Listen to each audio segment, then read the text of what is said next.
வணக்கம் மகளே, இன்னைக்கு நான் உங்களுக்காக விஜய் தேவர்கொண்டா நடிப்பில் வெளிவந்திருக்கக்கூடிய கிங்டம் இந்த படத்துடைய முழு கதை தான் இந்த வீடியோவில் நான் உங்களுக்காக கொண்டு வந்திருக்கேன். இந்த படத்தோட ஒன்னின்னு இருக்கே அது கொஞ்சம் காம்ப்ளிகேஷன் தாங்க. நான் முடிஞ்ச அளவுக்கு சிம்பிளா சொல்றேன். இந்த படம் 1990s நடக்கிற மாதிரி எடுத்திருக்காங்க. படத்துல வர ஹீரோ ஒரு சாதாரண ஹெட் கான்ஸ்டபிளா இருக்காரு. சின்ன வயசுலயே தன்னுடைய அப்பாவை கொன்னுட்டு வீட்டை விட்டு ஓடி போன தன்னுடைய அண்ணனை கிட்டத்தட்ட 18 வருஷமா நம்ம ஹீரோ தேடிக்கிட்டு இருக்கான். இப்படி இருக்கும்போது தான் ஹீரோவுடைய டிபார்ட்மெண்ட்ல இருக்க ஒரு உயரதிகாரி நம்ம ஹீரோவை ஸ்பையா ஸ்ரீலங்காக்கு அனுப்புறாரு. காரணம் என்னன்னா அங்கதான் நம்ம ஹீரோவுடைய அண்ணன் இருக்கிறதாவும் அண்ட் ஹீரோவுடைய அண்ணன் ஒரு சாதாரண ஆள் கிடையாது, ஒரு மிகப்பெரிய ஸ்மக்லிங் கூட்டத்துக்கு கேங் லீடரா இருக்காராம். சின்ன வயசுலயே காணாம போன தன்னுடைய அண்ணனை கூட்டு வரதுக்காக நம்ம ஹீரோ அந்த மிஷன்ல இறங்குறான். கடைசியில இவன் நினைச்ச மாதிரி அண்ணனை திரும்ப வீட்டுக்கு கூட்டு வந்தானா அண்ட் இவனுடைய மிஷனும் சக்சஸ்ஃபுல்லா முடிஞ்சா.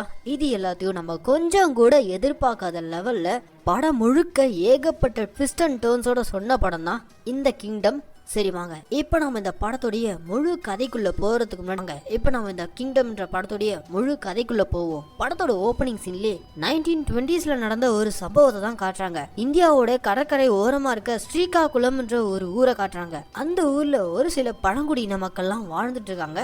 அந்த பழங்குடியின கூட்டத்துக்கே ஒரு தலைவன் அரசாங்கம் இருக்கான். அவன் தான் அந்த மொத்த கூட்டத்தையும் வழி நடத்திக்கிட்டு இருக்கான். அந்த பழங்குடியின மக்கள் இருக்கக்கூடிய அந்த ஊரை மொத்தமா ஆக்கிரமிக்கிறதுக்காக பிரிட்டிஷ் படை வந்து இறங்கியிருக்காங்க. எதுக்காகனா அந்த கிராமத்துல தங்கம் கிடைக்குது. சோ அதுக்காக அங்க இருக்கக்கூடிய அந்த பழங்குடியின மக்களை எல்லாரும் அழிச்சு ஒழிச்சுட்டு அந்த தங்கத்தை சுரண்டி எடுக்கிறதுக்காக தான் பிரிட்டிஷ் கூட்டம் அங்க வந்து இறங்கியிருக்காங்க. பாரபட்சமே பார்க்காம அந்த பழங்குடியின மக்களை சுட்டுத்திட்டு என்ன ஆனாலும் சரி நம்மளுடைய மக்களை நாம தான் காப்பாற்றணும்ன்ற மாதிரி அந்த கூட்டத்துக்கு தலைவனா ஒருத்தர் இருக்கான். அவன் தான் கையில கேடயத்தோட ஒத்த ஆளா நின்னு மொத்த பேரையும் எதிர்க்கிறான். இவங்க கூட்டத்துக்கிட்ட வெறும் வில்லு அம்பு மட்டும் தான் இருக்கு. ஆனா இவங்களை அழிக்க வந்திருக்கக்கூடிய அந்த பிரிட்டிஷ்காரங்க கிட்ட கன்ஸ் இருக்கு. அந்த கன்ஸ்ல இருந்து வெளியே வரக்கூடிய புல்லட்ஸ்களுக்கு பாவம் இந்த பழங்குடியின மக்கள் இரையாயிட்டு இருக்காங்க. இதெல்லாம் பார்த்துட்டு இருக்க அந்த கூட்டத்துடைய அரசன் நம்ம கூட்டத்துல இருந்து பெண்களும் குழந்தைங்களும் வயசானவங்க இவங்களையாச்சும் எப்படியாச்சும் காப்பாத்தி இந்த இடத்தை விட்டு தப்பிக்க வைக்கணும்ன்ற மாதிரி அந்த பழங்குடியின மக்கள் கூட்டத்துல பிரிட்டிஷ்காரங்களுடைய தாக்குதல்ல இருந்து உயிர் பழிச்சிருக்கூடிய மக்களை மட்டும் ஒரு பெரிய படகு ஏத்தி இங்க இருந்து எப்படியாச்சும் தப்பிச்சு வேற ஏதாவது இடத்துக்கு போயிட்டு சேஃபா இருக்கணும்ன்ற மாதிரி அரசன் முடிவெடுக்கிறாரு. இப்படி ஒரு சுச்சுவேஷன்ல அரசனுடைய கிரீடம் உயிர் பழிச்சு இருக்கக்கூடிய அந்த மக்கள் கையில கொடுத்து கண்டிப்பா ஒரு நாள் உங்க எல்லாரையும் தாய் தேசத்துக்கே கூட்டு வரக்கூடிய தலைவன் உங்களை தேடி கண்டிப்பா வருவான். அவன் தான் உங்களுக்கான அரசன். அவனுக்கு இந்த கிரீடத்தை வைங்க அப்படின்ற மாதிரி அந்த உயிர் பழிச்சிருக்கக்கூடிய கூட்டத்தை மட்டும் பழங்குடியின குழுல இருந்த ஒரு சாமியார் சொல்லி அனுப்புறாரு. அவங்களுடைய போட் சேஃபா போற வரைக்கும் தன்னுடைய உயிர் போனாலும் பரவாயில்லன்ற மாதிரி இப்ப இருக்க அரசன் குழந்தைங்க பெண்கள் வயசானவங்களை மட்டும் சேஃபா ஏத்தி அனுப்பிவிட்டு கடைசியா பிரிட்டிஷ்காரங்களுடைய தாக்குதலுக்கு இந்த கூட்டத்துடைய அரசன் அங்கேயே இறந்து போயிடறான். ஒரு நாள் கண்டிப்பா தாயகம் திரும்புவோன்ற ஒரு நம்பிக்கையோட உயிர் விட்ட இந்த அரசனால உயிர் பழிச்சிருக்கக்கூடிய அந்த பழங்குடியின மக்கள் அப்படியே கடல்ல பயணப்பட்டுக்கிட்டே அவங்க போய் சேர்ந்திருக்கக்கூடிய ஊர் தான் ஸ்ரீலங்கா. இங்க போடுறாங்க இந்த படத்தோட டைட்டில். கட் பண்ணா இப்ப இந்த சம்பவம் நடந்து கிட்டத்தட்ட 70 வருஷம் கழிச்சு 1990s ஆந்திரால இருக்க ஒரு கமிஷனர் ஆபீஸ்க்கு லோக்கல் ஸ்டேஷனுடைய கான்ஸ்டபிள் ஒருத்தர் என்ட்ரி கொடுக்குறாருல, இவர் தாங்க இந்த படத்தோட ஹீரோ. எஸ், நம்ம விஜய் தேவர்கொண்டா தான் இந்த படத்துல ஒரு சாதாரண போலீஸ் கான்ஸ்டபிளா ஆக்ட் பண்ணிருக்காரு. இவர் இப்ப எதுக்காக கமிஷனர் ஆபீஸ்க்கு வந்திருக்காருன்னா சின்ன வயசுலயே தன்னுடைய அப்பாவை கொண்டு போட்டு வீட்டை விட்டே ஓடி போன தன்னுடைய அண்ணன் சிவா அவனை கண்டுபிடிச்சு கொடுக்க சொல்லி இந்த கமிஷனர் ஆபீஸ்க்கு வந்திருக்காரு. இதே ஆபீஸ்ல தான் ஹீரோக்கு தெரிஞ்ச ஒரு கான்ஸ்டபிள் வேலை பாக்குறாரு. அவர்கிட்ட போயிட்டு ஹெல்ப் பண்ண சொல்லி கேட்க, சரி வா சூரி நான் உன்னை ஒரு இடத்துக்கு கூட்டு போறேன்ற மாதிரி ஹீரோவுடைய ஃப்ரெண்ட் ஹீரோ கூட்டு போறாரு. இந்த படத்துல நம்ம ஹீரோவுடைய பேரே சூரி தாங்க. இப்போ ஹீரோவுடைய ஃப்ரெண்ட் ஹீரோ கூட்டிட்டு எங்க போயிருக்காருன்னா அந்த கமிஷனர் ஆபீஸ்லயே ஒரு ஆர்டிஸ்ட் இருக்காரு. அவர்கிட்ட நம்ம ஹீரோ கூட்டு போய் விடுறான். எதுக்காகனா நம்ம ஹீரோ கிட்ட அவன் அண்ணனுடைய சின்ன வயசு போட்டோ இருக்கு. அந்த போட்டோல நம்ம ஹீரோவும் ஹீரோவுடைய அண்ணனும் ரொம்ப க்ளோஸா இருக்காங்க. அந்த போட்டோவை அந்த ஆர்டிஸ்ட் கையில கொடுத்து இப்ப இவங்க அண்ணன் எப்படி இருப்பான்னு சொல்லிட்டு அந்த ஆர்டிஸ்ட வரைய சொல்லி போட்டோவை கொடுத்துட்டு நம்ம ஹீரோ வெளியில வெயிட் பண்ணிட்டு இருக்கும்போது வெளியே ஒரு வயசான பெரியவர் வந்து கதறிக்கிட்டு இருக்காரு. நேத்து நைட்டு என் பையனை கூட்டு வந்து இங்க சரண்டர் பண்ண, அவனை இன்னும் கோர்ட்டும் கூட்டு போடல, எஃப்ஐஆரும் போடல, அவன் எங்க இருக்கான் என்ன ஆனா எதுவுமே எங்களுக்கு தெரியல அப்படின்ற மாதிரி அந்த பெரியவர் கெஞ்சிக்கிட்டு இருக்காரு. இத பார்த்துட்டு அங்க இருக்க ஒரு எஸ்ஐ இந்த பெரியவரை போட்டு பொழக்கிறாரு. யோ பெருசு, நீ சொல்ற மாதிரிலாம் உங்க பையன் இங்க வரல, இங்கிருந்து போனா கேட்க மாட்டியா அப்படின்ற மாதிரி போட்டு அடிச்சுக்கிட்டு இருக்க. இது எல்லாத்தையும் நம்ம ஹீரோ அங்க பாத்துட்டு இருக்காரு. அப்ப அங்க இருக்க நம்ம ஹீரோவுடைய ஃப்ரெண்ட் கிட்ட என்ன விஷயம்னு கேட்க அந்த பெரியவருடைய பையன் ஒரு நக்சல் குரூப் இப்ப சேர்ந்தோம்னா நேத்து நைட் இங்க வந்து சரண்டர் ஆயிருக்கான். ஆனா அவன் பேர்ல இன்னும் எஃப்ஐஆரும் போடல. இன்னைக்கு கோர்ட்லயே அவனை கொண்டு போய் சப்மிட் பண்ண போறது இல்லையா, ஏன்னா அவனை இன்னைக்கு என்கவுண்டர் பண்ண போறாங்களாம். பாவம் அந்த பையன் கோர்ட்ல போய் சரண்டர் ஆயிருந்தா இன்னைக்கு அந்த என்கவுண்டர்ல இருந்து தப்பிச்சிருக்கலாம் அப்படின்ற மாதிரிலாம் அங்க இருக்க சாதாரண பீசிங்க எல்லாம் பேசிக்கிட்டு இருக்க. இதெல்லாம் கேட்டதும் டப்புன்னு நம்ம ஹீரோ வெகுண்டு எழுந்து அந்த பெருவிர போட்டு அடிச்சுக்கிட்டு இருக்க எஸ்ஐ தவடையிலே பலார்னு ஒன்று அரைஞ்சி தூக்கி போட்டு மிதிச்சதும் அங்க இருக்க மத்த போலீஸ் எல்லாம் ஆடி போயிறாங்க. அதே சமயம் நம்ம ஹீரோ நைஸா அந்த பெருவிரோட பையனை அடைச்சு வச்சிருக்க அந்த ரூம் கதவையும் திறந்து விட்டுறாரு. அப்படி திறந்து விட்டதும் கொஞ்ச நேரத்துல போலீஸ்காரங்க எல்லாம் நம்ம ஹீரோவை போட்டு பொழக்க அந்த கேப்ல அந்த பையன் அங்கிருந்து எஸ்கேப் ஆயிடறான். பையன் எஸ்கேப் ஆகிறத இந்த பெரியவரும் பாக்குறாரு. தன்னுடைய பையன் உயிர் பழைக்கணுன்றதுக்காக இங்க இந்த பையன் அடி வாங்கிட்டு இருக்கானேன்ற மாதிரி நம்ம ஹீரோவை ஒரு மாதிரி பாவமா பார்த்துட்டு அங்கிருந்து அந்த பெருசா அங்கிருந்து கிளம்பிடுறாரு. கற்பனா அன்னைக்கு நைட் நம்ம ஹீரோ ரிட்டர்ன் ஊரு திரும்பினதும் வீட்டுல நம்ம ஹீரோவுடைய அம்மா பல்லாருன்னு தவடிலே ஒன்னு அரைஞ்சி ஒழுங்கா இருக்க மாட்டேடா அப்படின்ற மாதிரிலாம் பயங்கரமா கத்திட்டு போறாங்க. ஆக்சுவலா இவங்க அம்மா எதுக்காக எவ்வளவு கோவப்பட்டிருக்காங்கன்னா, சின்ன வயசுலேயே பெரிய பையன் தன்னுடைய ஹஸ்பண்டையும் கொண்டுட்டு வீட்டை விட்டு ஓடிட்டான். இவனாச்சு நல்லா இருக்கணும்னு பார்த்தா இவனு இப்படி இருக்கான். அந்த வருத்தத்துல தான் நம்ம ஹீரோ கிட்ட பயங்கர கோபமா நடந்துக்கிறாங்க. அது போக சின்ன வயசுலயே விட்டு ஓடி போன நம்ம ஹீரோவுடைய அண்ணனான சிவா எங்கேயாச்சும் உயிரோட இருந்தானா எப்பவாச்சும் அவனை கண்ணில் பாத்துட மாட்டோமா அப்படின்ற ஒரு ஏக்கத்துல தான் ஹீரோவுடைய அம்மா காத்துக்கிட்டு இருக்காங்க. ஹீரோக்கும் தான் அண்ணன் மேல அவ்வளோ பாசம். இப்ப இவ்வளவு நடந்தோம் நம்ம ஹீரோ அவன் ஸ்டேஷனோடைய ஏட்ட கூப்பிட்டு இவன் அண்ணனுடைய சின்ன வயசு போட்டோவை கமிஷனர் ஆபீஸ்ல இவன் விட்டு வந்துட்டால, சோ அது தயவு செஞ்சு எடுத்துட்டு வந்து கொடுத்துருங்க அப்படின்ற நம்ம ஹீரோ எமோஷனோட கேட்டுட்டு இருக்கான். ஏன்னா இவன் அண்ணனுடைய ஞாபகமா இவங்கிட்ட இருந்தது அந்த ஒரே ஒரு போட்டோ மட்டும்தான் அப்படின்ற மாதிரி கேட்டுக்கிட்டே அப்படியே 18 வருஷத்துக்கு முன்னாடி என்ன நடந்துச்சுன்னு சொல்லிட்டு அப்படியே ஒரு பிளாஷ்பேக் உள்ள போறாங்க. அந்த பிளாஷ்பேக்ல சின்ன வயசுல நம்ம ஹீரோவும் ஹீரோடைய அண்ணனும் ரொம்ப சந்தோஷமா அந்த ஊர்ல விளையாடிக்கிட்டு சுத்தி தெரிஞ்சுக்கிட்டு எங்க போனாலும் நம்ம ஹீரோ அவங்க அண்ணன் கூடயே தான் சுத்திக்கிட்டு இருப்பான். அவனுக்கு எல்லாமே அவன் அண்ணன்ற மாதிரி தான் சுத்திக்கிட்டு இருப்பான். அதே சமயம் இவங்க 2 பேரும் அதிகமா பயப்படுறதே இவங்க அப்பாவை பார்த்து தான். ஏன்னா இவங்க அப்பா ஃபுல்லா குடிச்சிட்டு வந்து எப்ப பார்த்தாலும் இவங்க அம்மாவை போட்டு அடிக்கிறது இதே வேலையா வச்சுட்டு இருக்காரு. இதனாலே சின்ன வயசுலயே நம்ம ஹீரோவும் ஹீரோவுடைய அண்ணனும் நம்ம எக்காரணத்தை கொண்டும் நம்ம அப்பா மாதிரி குடிகாரன் ஆயிடக்கூடாது அப்படின்ற மாதிரி சின்ன வயசுலயே சபதம் போட்டிருப்பாங்க. ஒரு நாள் நம்ம ஹீரோவும் ஹீரோவுடைய அண்ணனும் ஊர் திருவிழாக்கு போயிருக்காங்க. அப்படி போன இடத்துல நம்ம ஹீரோ ஒரு பாட்டி டாட்டூ போறாங்கன்னு சொல்லிட்டு அவங்க கிட்ட போய் டாட்டூ போட்டுட்டு இருக்கும் போதே திடீர்னு அந்த பாட்டி மயங்கி விழுந்துட்டாங்க. உடனே இந்த விஷயத்த வெளியே வந்து தான் அண்ணன் கிட்ட, அண்ணா ஒரு பாட்டி எனக்கு முதுகுல டாட்டூ போட்டு விட்டாங்க, டாட்டூ போட்டு முடிச்ச உடனே அப்படியே அவங்க மயங்கி விழுந்துட்டாங்க அப்படின்ற மாதிரிலாம் சொல்லிட்டு இருக்க. அட பாவி, உன்னை யாரா டாட்டூ எல்லாம் போட சொன்னது, அப்பாக்கு தெரிஞ்சா தோலை உரிச்சிருவாரா அப்படின்ற மாதிரி அண்ணன் பயந்துட்டு இருக்கும்போதே இவன் பயந்த மாதிரி அந்த ஸ்பாட்டுக்கு இவங்க அப்பா ஃபுல்லா குடிச்சிட்டு வந்து முதுகுல பச்சையாடா குத்துற, வாடா நான் உனக்கு சிவப்பு குத்துறன்ற மாதிரி இவங்க அப்பா நம்ம ஹீரோ போட்டு போலாம் பொழக்க, பாவம்பா தம்பி அடிக்காதீங்கப்பா விட்டுருங்கப்பா அப்படின்ற மாதிரி குறுக்க இவங்க அண்ணன் தான் பாஞ்சி தடுக்க பாக்குறான். தடுக்க வந்த அண்ணனையும் போட்டு அவங்க அப்பா பொழகிறாரு. அதோட மட்டும் விடாம வீட்டுக்கு வந்தும் ஹீரோவுடைய அம்மாவை போட்டு பசங்களை என்னடி வளர்க்குறன்ற மாதிரி போட்டு பொலம் பொழந்துகிட்டு இருக்க. ஒரு கட்டத்துல பொறுமையா இருந்த நம்ம ஹீரோவுடைய அண்ணன் அங்க இருக்கக்கூடிய கத்திய பாக்குறான். அவ்வளவுதான், பொறுமையை இழந்து அந்த கத்தியாலே தான் அப்பாவை குத்தி கொண்டுட்டு அந்த ஊரை விட்டு அங்கிருந்து தப்பிச்சு ஓடி இருக்கான். கற்பனா அடுத்த நாள் காலையில நம்ம ஹீரோ தானே நினைச்சு அழுதுகிட்டு இருக்க. அப்ப அவனுடைய ரிலேட்டிவ் அங்கிள் வந்து ஊருக்குள்ள ராட்சசன் வந்து அட்டகாசம் பண்ணா, அப்ப கடவுள் வந்து அந்த ராட்சசனை அழிச்சு மக்களை காப்பாத்துவாரு. அந்த மாதிரி உங்க வீட்டுல இருந்த ராட்சசனை உன் அண்ணன் அழிச்சிட்டு ஓடிட்டான். இனி நீயும் அம்மாவும் சந்தோஷமா இருங்க, உங்களுக்காக தான் உன் அண்ணன் இந்த காரியத்தை பண்ணிட்டு போயிருக்கான் அப்படின்ற மாதிரிலாம் சொல்லியிருப்பாங்க.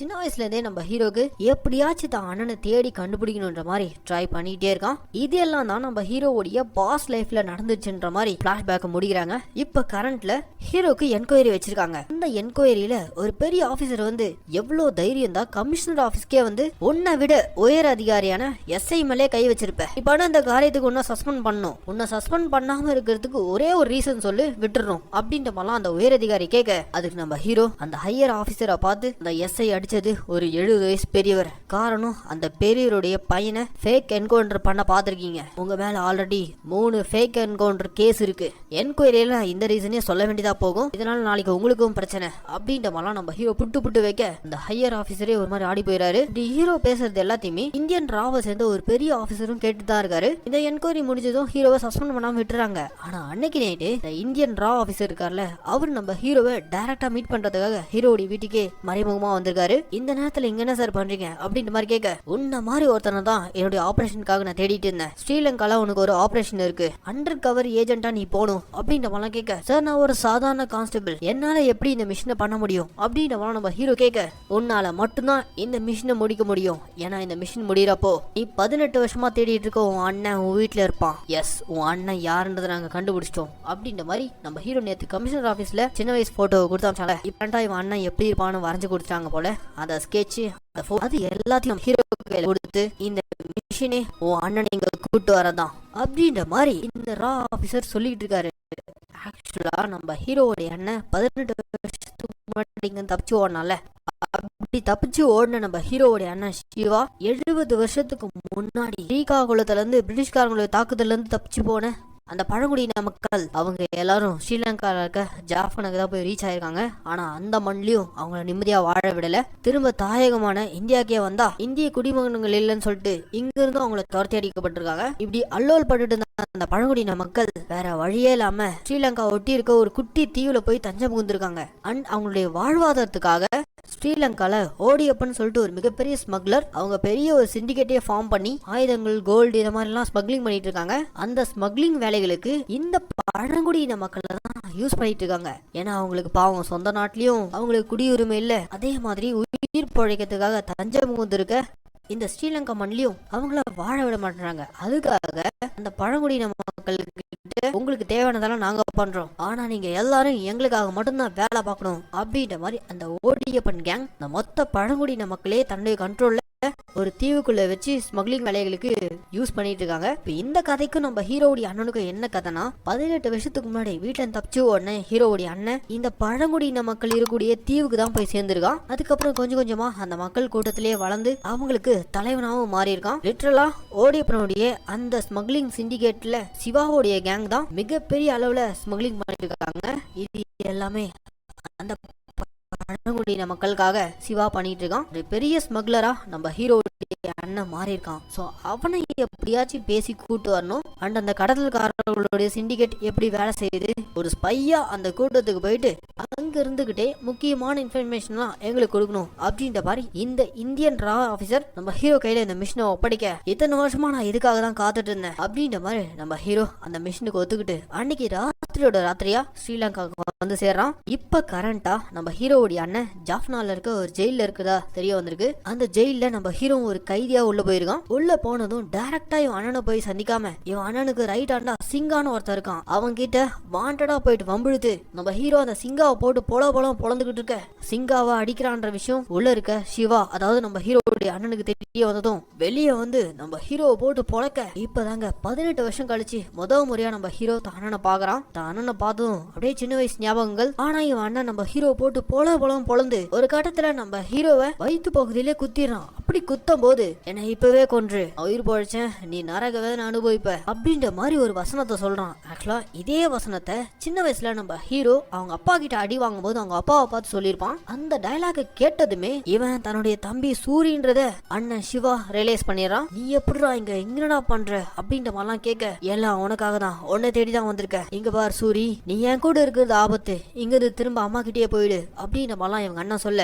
இத்தனை வருஷம் கழிச்சு நான் உனக்காக உன்னை தேடி வந்தா நான் உன் கூட இருக்கிறதே ஆபத்துன்றியா? முடியாது, நான் இங்கதான் இருப்பேன். டேய் நீயும் வந்துட்டா அம்மா யாரா பாத்துப்பா அப்படின்ற மாதிரி அவங்க அண்ணன் கேட்க, அம்மா செத்து 2 வருஷம் ஆச்சு அப்படின்ற மாதிரி போய் சொல்லிடுறான். சரி ஓகே, 2 நாள்ல நான் வெளியே வந்துருவேன், அடுத்து நான் உனக்கும் பெயில் ஏற்பாடு பண்றேன், வெளியே வா, அப்புறம் மத்ததெல்லாம் பேசிக்கலாம் அப்படின்ற மாதிரி ஹீரோவுடைய அண்ணன் சிவா முதல்ல ஜெயில இருந்து வெளியே வரான். பின்னாடியே நம்ம ஹீரோவும் வெளியே வரான். அப்படி நம்ம ஹீரோ வெளியே வந்ததும் இவங்க அண்ணனுடைய ஆளான சிங்கா வந்து நம்ம ஹீரோவை கூட்டிட்டு அவங்க இருக்கக்கூடிய தீவை நோக்கி போறதுக்காக போட் கிட்ட வரும்போது அந்த ஸ்பாட்ல இந்த பழங்குடி இனத்தை சேர்ந்த ஒரு பொண்ணுக்கு பிரெக்னன்சி பெயின் வந்திருக்கு. ஆனா பாவம் அந்த பொண்ணு ஜாஃப்னால இருக்க ஹாஸ்பிட்டலுக்கு கூட்டிட்டு போக கூடாதுன்ற மாதிரி நிறுத்தி வச்சிருக்காங்க. காரணம் என்னன்னா, இந்த மொத்த பழங்குடியின மக்களும் இந்த ஸ்மக்லிங் சிண்டிகேட்டுக்கு வேலை பார்த்துட்டு இருக்காங்களே, அவங்க சில ரூல்ஸ் எல்லாம் விதிச்சிருக்காங்க. அதுல முதல் ரூல் என்னன்னா, பெண்கள் யாரும் அந்த தீவை விட்டு இந்த ஊருக்குள்ள வரவே கூடாது. அதனாலதான் பாவம் அந்த பிரெக்னன்ட் உமனை ஊர்ல இருக்க ஹாஸ்பிட்டலுக்குள்ள சேர்க்க விடாம கரையிலே வச்சிருக்காங்க. அப்பதான் நம்ம ஹீரோனோட என்ட்ரி. எஸ், ஹீரோயின் இந்த படத்துல ஒரு டாக்டர் நடிச்சிருக்காங்க.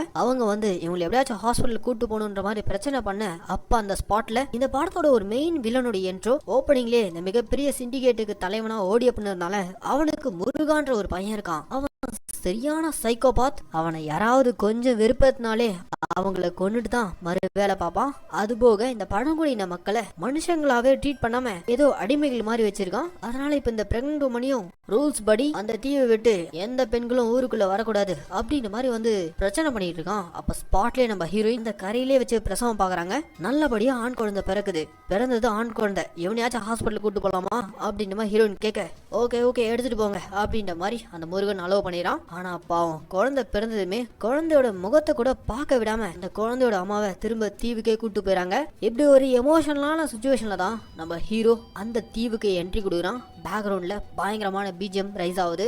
ஹீரோ அந்த தீவுக்குள்ள வந்து இறங்குனதும் மொத்த மக்களும் எதிர்க்கிறாங்க. ஏன்னா வெளியாட்கள் யாரும் அந்த தீவுக்குள்ள வரக்கூடாதுன்னு. அப்ப நம்ம ஹீரோவுடைய அண்ணன் சிவா என்ட்ரி கொடுத்து, இவனுடைய தம்பி தான், இவனுக்குன்னு யாரும் இல்ல, இதுக்கப்புறம் இவன் என் கூட தான் இருப்பான் அப்படின்ற மாதிரி தன்னுடைய வீட்டுக்கு கூட்டு போறாரு. அங்க ஹீரோவுடைய அண்ணனுக்கு ஒரு ஒய்ஃப் இருக்காங்க, அவங்களுக்கு ஒரு பையனும் இருக்கான். நம்ம ஹீரோவும் இப்போ அவங்க அண்ணனுடைய குடும்பத்தோட ஐக்கியமாகி நம்ம மக்களோட மக்களா தீவுல வாழ்ந்துட்டு இருக்கான். அப்பதான் இவங்களுக்கு ஒரு அசைன்மெண்ட் வந்திருக்கு. இந்த மாதிரி ஒரு குறிப்பிட்ட லொகேஷன்ல கோல்டு பிஸ்கெட்ஸை போயிட்டு கடத்தி கொண்டு வரணும்ட்டு. அந்த லொகேஷன் அவங்க பேசுறதெல்லாம் கேட்டுட்டு உடனே நம்ம ஹீரோ இந்த விஷயத்த ஹீரோயினுக்கு இன்ஃபார்ம் பண்றான். சம்பந்தமே இல்லாம எதுக்கு ஹீரோயினுக்கு இன்ஃபார்ம் பண்றான்னு பாக்குறீங்களா? ஆக்சுவலா ஹீரோயின் இருக்காங்களே, அவங்களும் அந்த இந்தியன் ரா டீம் அனுப்பி வச்ச ஒரு ஏஜென்ட் தான். சோ ஏதோ வந்தாலும் நம்ம ஹீரோயின் கிட்ட தான் ரிப்போர்ட் பண்ணுன்ற மாதிரி ஹீரோ கிட்ட இந்த விஷயத்த சொல்ல, உடனே இந்த இன்ஃபர்மேஷன் இந்தியன் ராக்கு தெரிய வந்ததும் டைரக்டா ஸ்ரீலங்கா ஆர்மி கிட்ட இந்த விஷயத்த போட்டு கொடுத்துறாங்க. கற்பனா இந்த பக்கம் நம்ம ஹீரோ அவங்க அண்ணன் அவங்க டீமோட அந்த கோல்ட ஸ்மக்லிங் பண்றதுக்காக அந்த குறிப்பிட்ட லொகேஷனுக்கு போகும்போது இந்த இன்ஃபர்மேஷனை முன்கூட்டியே தெரிஞ்சுக்கிட்ட ஸ்ரீலங்கன் ஆர்மி வந்து பயங்கரமா இவங்களை தாக்க ஆரம்பிக்கிறாங்க.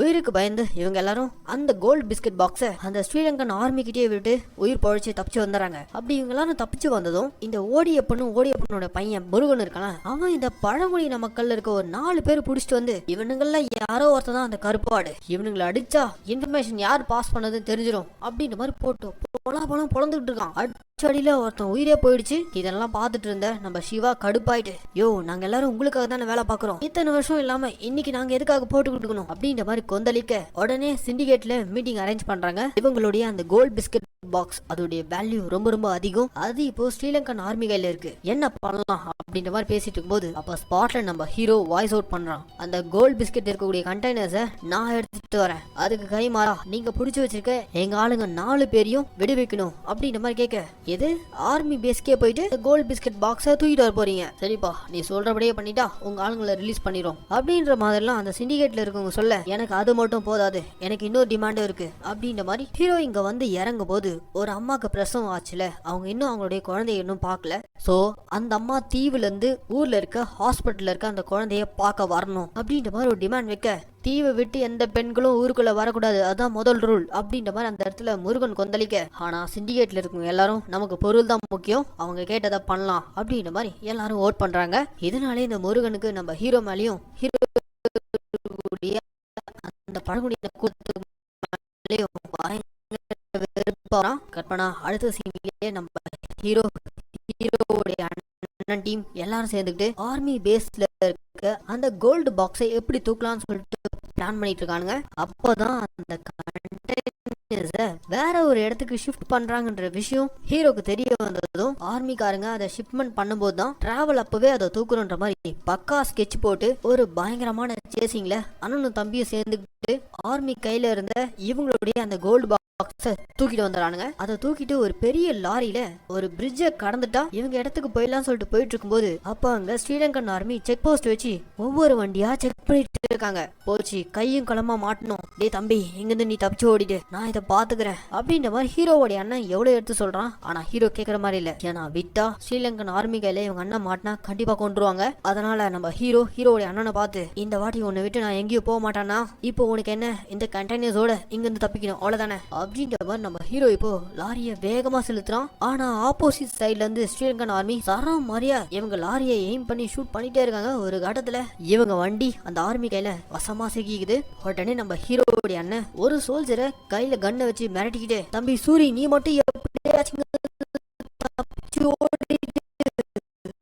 அப்படின்ற மாதிரி தம்பி எப்படியாச்சும் தப்பிக்கணும்னு சொல்லிட்டு முயற்சி பண்றான். ஆனா அப்பவும் நம்ம ஹீரோ அங்க இருக்க ஆர்மியோட ஷீல்ட ஒன்னு கையில எடுத்து வச்சுக்கிட்டு ஆர்மி சுத்து போட்டு உன்னை ஷூட் பண்ணாலும் அந்த ஒத்த ஷீல்டை வச்சு மறைச்சிக்கிட்டே அந்த செக் போஸ்ட்ல இருக்க போன் கிட்ட போயிருக்கான். எதுக்காக போன் கிட்ட போயிருக்கானா, இவனை அனுப்புன அந்த இந்தியன் ரா ஆபீசர் இருக்கார்ல, அவர் சப்போஸ் நீ ஸ்ரீலங்கன் ஆர்மி கிட்ட மாட்டிட்டா கண்ட்ரோல் ரூமுக்கு கால் பண்ணி கோட் வேர்ட் ஒயிட் சாண்ட்னு சொன்னா உன்னை காப்பாத்திடுவோம் அப்படின்ற மாதிரி சொல்லியிருப்பாங்க. ஸோ அந்த கோடை தான் நம்ம ஹீரோ இப்போ போனை யூஸ் பண்ணி சொல்றான். ஸ்ரீலங்கா ஆர்மியை இவங்க இந்திய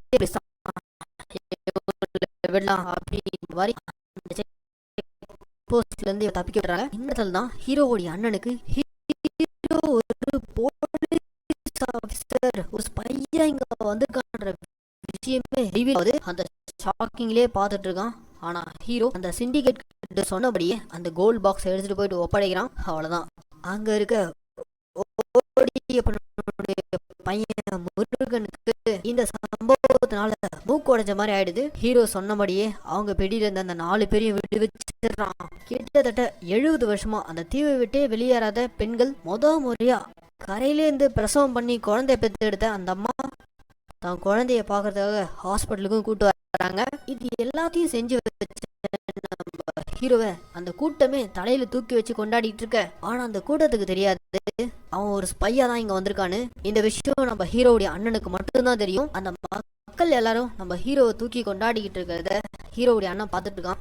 இங்க வர்றாங்க இதுக்கு படத்துல நீங்க கொஞ்சம் கூட எதிர்பார்க்காத ஏகப்பட்ட ட்விஸ்ட் அண்ட் டர்ன்ஸ் உங்களுக்காக காத்துக்கிட்டு இருக்கு. ஸோ ஸ்கிப் பண்ணாம இந்த வீடியோ முழுசா பாருங்க. இப்போ இன்டர்வலுக்கு அப்புறம் என்ன நடக்குதுன்னா, தீவே ஒரு மாதிரி கொண்டாட்டத்துல இருக்கு. ஆனா ஹீரோவுடைய அண்ணன் ஹீரோவை மட்டும் தனியா கூப்பிட்டு, இந்த மக்கள் ரொம்ப ரொம்ப பாவம்டா, நீ யாரு என்னன்னே தெரியாம உன்னை தலையில் தூக்கி வச்சு கொண்டாடிட்டு இருக்காங்க. ஆனா நேத்தே நீ யாருன்னு எனக்கு தெரிஞ்சு போச்சு. எதுக்காக இங்க வந்திருக்க, நீதான் அந்த கருப்பாடா அப்படின்ற மாதிரிலாம் கேட்க, ஆமா நான் ஸ்பை பண்ணதான் வந்தேன். ஆனா உண்மையிலேயே நான் உங்களை இங்கிருந்து கூட்டிட்டு போகதான் வந்தேன். ஸ்ரீலங்கன் ஆர்மி கிட்ட நான் ஒன்னும் உங்களை போட்டு கொடுக்கல. என்னன்னா நடக்குதுங்க, இந்த வாழ்க்கை வேணாண்ணா, நீ குழந்தை உங்க 3 பேரும் நான் கூட்டிட்டு போகதான் வந்திருக்கேன் அப்படின்ற மாதிரிலாம் இவங்க சொல்லிட்டு இருக்க. ஆனா இவங்க அண்ணன் கேட்கற மாதிரி இல்ல.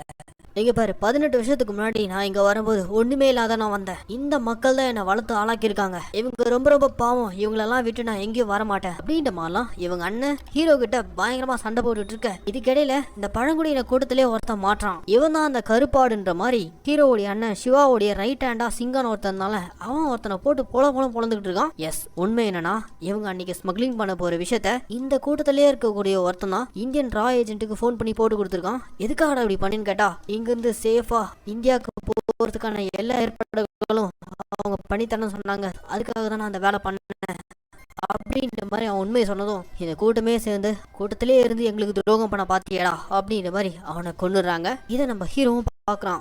உண்மையை சொல்லணும்னா நம்ம ஹீரோவும் ஒரு ஸ்பையா தான் இங்க வந்திருக்கான். ஒரு பக்கம் இவங்க அண்ணனும் இங்க இருந்து வரமாட்டேன், இந்த மக்களை விட்டு வரமாட்டேன் அப்படின்ற மாதிரி பிரச்சனை பண்ணிட்டு இருக்காரு. சோ ஹீரோக்கு என்ன பண்றதுன்னே தெரியாம முழிச்சுக்கிட்டு இருக்க. கட்பனா இந்த பக்கம் இந்த ஓடியப்பனுடைய பையன் சைக்கோபாத் முருகன் இருக்கான, அவன் தான் அப்பா கிட்ட, நைனா அந்த ஊரே என்னை பார்த்து சிரிக்குது, எனக்கு ரொம்ப அசிங்கமா இருக்குது, அவனுங்களை சும்மா விடக்கூடாது அப்படின்ற மாதிரிலாம் இவன் பேச, அதை கேட்டுட்டு அவங்க அப்ப, இங்க பேர் அசிங்கப்பட்டா பட்டுட்டு போ, எனக்கு அந்த கூட்டத்து மூலியமா லாபம் கிடைக்குது, நான் அதை தான் பார்ப்பேன் அப்படின்ற மாதிரிலாம் இவங்க அப்பா பேச, கடுப்பான இந்த முருகன் தான் அப்பான்னு கூட பார்க்காம ஸ்விம்மிங் பூல்ல முக்கிய கொண்டுறான். அப்படி அப்பா போட்டு தள்ளது மட்டும் இல்லாம அடுத்ததா அவங்க அப்பாவோட இடத்துக்கு வர மாதிரி அவங்க அப்பா மாதிரியே காஸ்டியூம் எல்லாம் போட்டுட்டு அதுக்கப்புறம் சிண்டிகேட்ல ஒரு மீட்டிங் அரேஞ்ச் பண்ணிருக்கான். அந்த மீட்டிங்ல எல்லாரும் வந்ததுக்கு அப்புறம், என் அப்பா அந்த பழங்குடியின மக்களுக்காக நிறைய பண்ணிருக்காரு,